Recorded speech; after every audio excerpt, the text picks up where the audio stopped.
Australian PM Abbott has not considered resigning.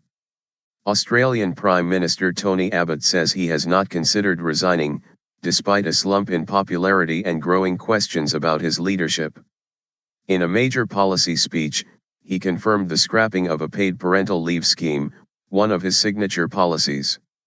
Mr. Abbott admitted he had suffered a couple of months of hard times. He has faced criticism for awarding a knighthood to Queen Elizabeth's husband Prince Philip and suffered a shock defeat in state elections. But he told journalists at the National Press Club in Canberra he believed he was still the best person to lead the country and had not considered quitting. Referring to the previous Labour government, which struggled with infighting, Mr. Abbott said his party was elected in 2013 because the Australian people rejected chaos. And we are not going to take them back to that chaos. Let's also remember what I have said time and time again at the time. Once you go to an election, it is the people who hire and fire, he said. Times are tough.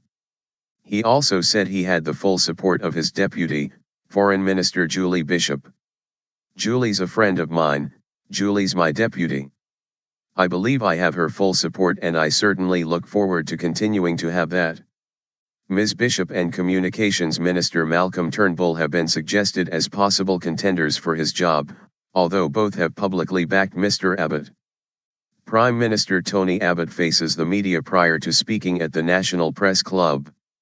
Mr. Abbott faced questions from reporters at the National Press Club.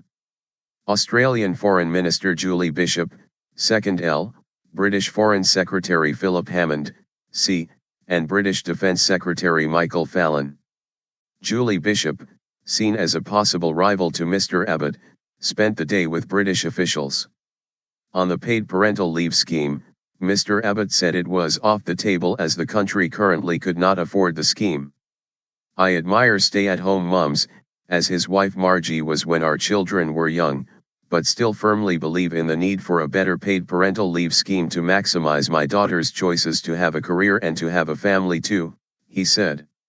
Still, I accept that what's desirable is not always doable, especially when times are tough and budgets are tight. The government's initial policy said mothers would be provided with half a year's paid parental leave at their actual wage or at the national minimum wage, whichever was greater, but with a cap at $150,000, $116,500, £77,254. Women would also be paid pension funds, and the whole scheme was to be funded by a 1.5% levy on companies with taxable incomes in excess of $5 million, $3.8 million, £2.6 million. But members of Mr. Abbott's own party said it was too expensive and it received only a lukewarm response from women's groups because it did not address rising child care costs. Asked if he would accept a knighthood, he said no, adding, I think it is highly unlikely I would be offered any particular gong at this time.